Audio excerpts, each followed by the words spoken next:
Hello students, welcome to global online. This is Ankita Sood. Paper one के final revision के लिए research aptitude के full syllabus important questions आज मैं आपके लिए लेकर आई हूँ। ये सवाल स्टूडेंट्स आपको अपकमिंग एग्जामिनेशन में जरूर एज इट इज देखने को मिल सकते हैं, इसलिए हर एक क्वेश्चन के आंसर के साथ आपको डिटेल्ड एक्सप्लेनेशन भी दूंगी ताकि आपके कॉन्सेप्ट्स भी आसानी से क्लियर होते रहें। तो चलिए फिर इसी के साथ सेशन को शुरू करते हैं।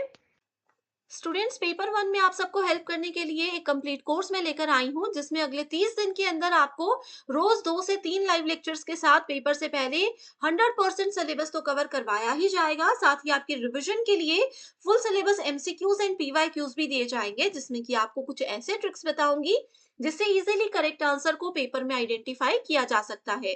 फाइनल प्रिपरेशन के लिए अपडेटेड मॉक टेस्ट है and 5000 plus MCQ question bank है, जो कि एक्सप्लेनेशन के साथ आपको मिलेगा। एंड यकीन रखिए कि इसमें से एज इट इज सवाल पेपर में आपको देखने को मिल सकते हैं। लिमिटेड पीरियड के लिए ये डिस्काउंट आपको दिया जा रहा है। इसके लिए आपको गिवन नंबर्स पर व्हाट्सएप के थ्रू कॉल या मैसेज करके पूरी जानकारी लेनी है।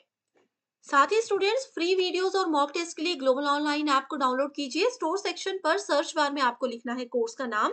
कंटेंट पर जाते ही आप देखोगे कि यूनिट वाइज फोल्डर्स हैं, जिससे कि आप कभी भी किसी भी यूनिट से अपनी रिवीजन को स्टार्ट कर सकते हो। आपके स्टेट के अलावा अदर स्टेट्स के पीवाईक्यूज भी हम आपको देते हैं प्रैक्टिस के लिए, ताकि आपको अपकमिंग एग्जामिनेशन के लिए एक आइडिया मिल जाए कि किस लेवल के सवाल पूछे जा रहे हैं। तो ये एक ऐसा कोर्स है जो डेफिनेटली स्टूडेंट्स आपको एग्जाम क्वालिफाई करने में हेल्प करेगा। सबसे पहला क्वेश्चन है, given below are two statements. Statement one बोलती है action research is cyclic in so far as it involves plan, act, observe, reflect, cycle. So देखो, सिंपल सी चीज पूछी गई है। आपको पता होगा, बहुत बार ये क्वेश्चन आता है कि एक्शन रिसर्च में एक साइक्लिक नेचर होता है, जिसमें ये 4 फेजेस होते हैं: plan, act, observe, reflect.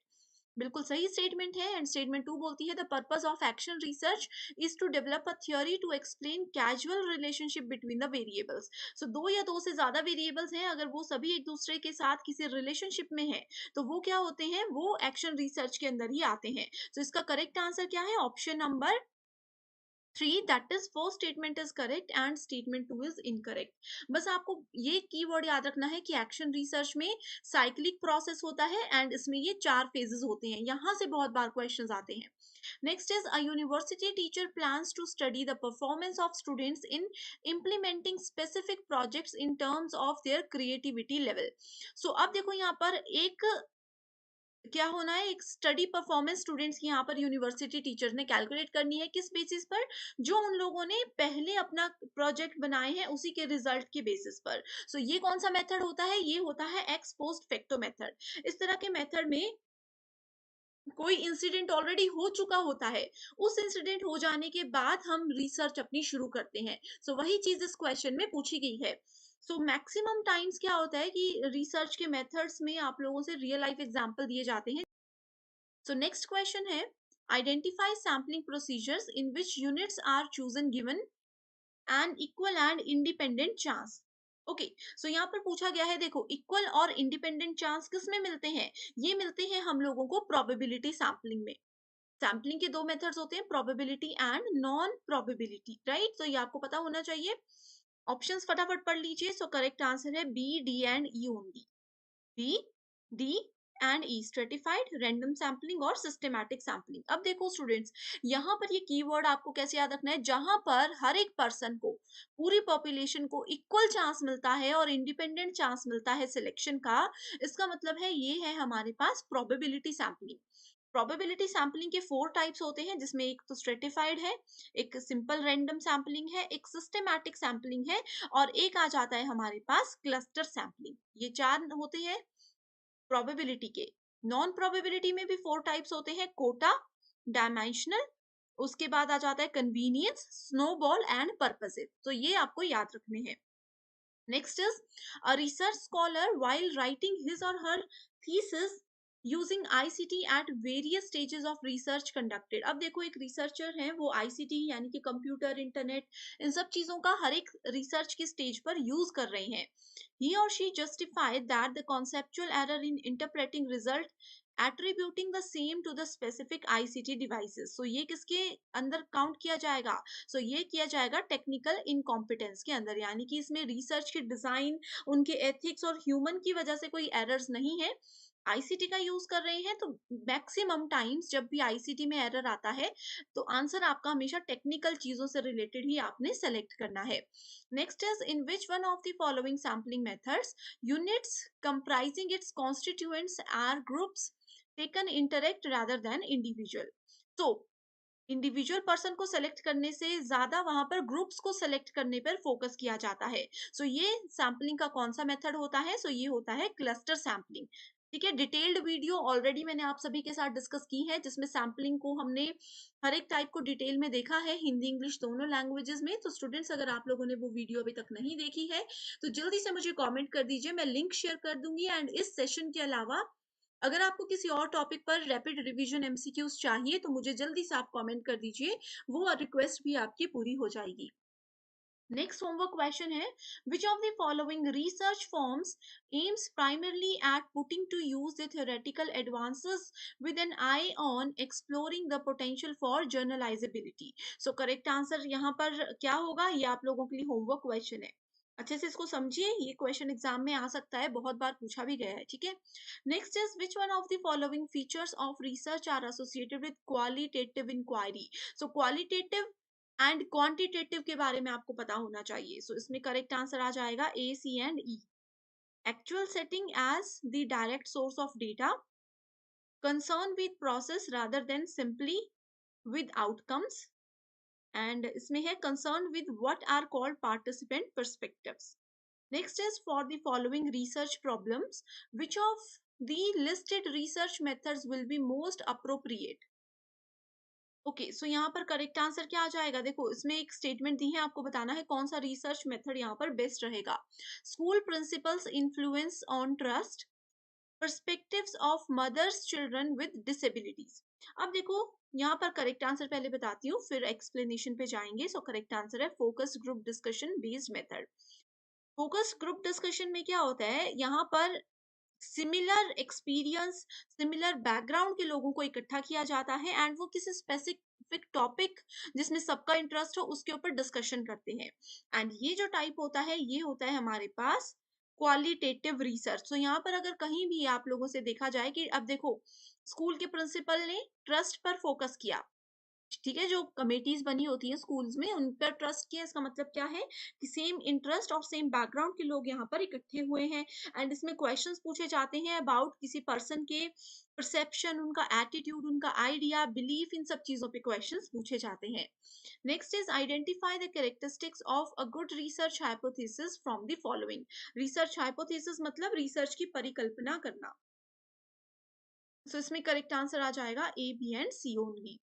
Next is the research method which focuses on establishing causal relationship with controls among variables, independent, moderate and dependent is called। So यहाँ पे तीन variables की बात की गई है, independent, moderate और dependent variable। कहाँ पर ये तीनों इकट्ठे आते हैं? वो आते हैं experimental method में।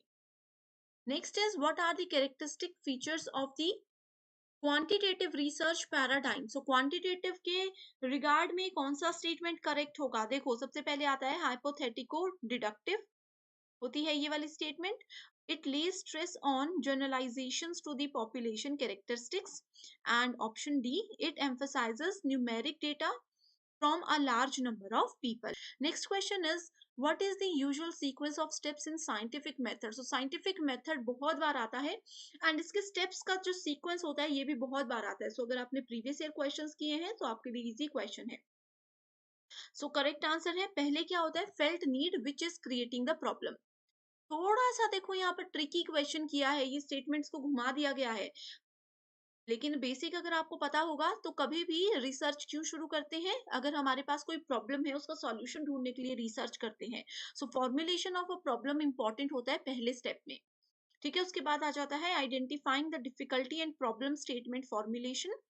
hypothesis making by identifying the variables. Then we have collection of data using appropriate research tools, and data को analyze करना और interpret करना हमेशा last stage ही होता है. तो ये कुछ keywords हैं, जैसे कि अगर problem create करना पहला होता है, analysis and interpretation करना हमेशा last होता है. Next is given below are two statements. Statement 1 बोलती है qualitative research paradigm emphasizes participant perspectives and uses an empirico-inductive approach.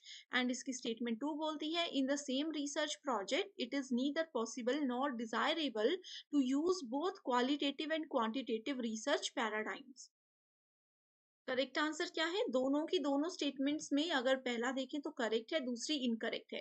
अब देखो ये क्या है, इसमें डायरेक्ट डेफिनेशंस दी गई हैं. क्वालिटेटिव रिसर्च पैराडाइम क्या करती है, ये हमेशा पार्टिसिपेंट के पर्सपेक्टिव और को एम्फेसाइज करती है एंड उनके एम्पेरिको इंडक्टिव अप्रोच को यहाँ पर हमेशा यूज किया जाता है. In a research project using triangulation approach, which of the following can form part of the investigation on studying parental participation, attitude and problem? So correct answer क्या हो जाएगा यहाँ पर? Option number 4, that is A, B and E only. Interview, observation, focus group, discussion. In which methods of research the independent variable is manipulated to observe and measure its effect on dependent variable? So एक independent variables है and उसका effect किसी भी dependent variable पे क्या हो सकता है, ये यहाँ पर पूछा गया है. So correct answer है option number 2, that is experimental method. Next is in which of the following there is considerable scope for violation of research ethics? Research ethics बहुत इंपॉर्टेंट क्वेश्चन है. अब देखो बहुत सारे टाइप्स होते हैं रिसर्च एथिक्स के, बहुत सारे तरीके हो सकते हैं, हर बार अलग पूछा जाता है. सो इधर कंसिडरेशन हम किस चीज पर कंसिडर ज्यादा करते हैं, किस चीज को, तो वो आ जाता है data interpretation, reporting of research results and using research tools prepared by others. तो आज के लिए सिर्फ इतना ही. आई होप स्टूडेंट्स ये क्वेश्चंस आप लोगों को बहुत मदद करेंगे. As it is questions exam में आ सकते हैं, कम समय था इसलिए हमने फटाफट से आपको क्वेश्चन आंसर डायरेक्टली आंसर बता दिया, फटाफट से उसके ट्रिक्स बता दिए. इसी वीडियो पर डिटेल्ड एक्सप्लेनेशन भी अगर आप लोग नेक्स्ट साइकिल के लिए चाहते हो तो मुझे कमेंट करके बता दीजिए, जरूर आपकी रिक्वेस्ट को पूरा किया जाएगा. So thank you so much and I wish you all the very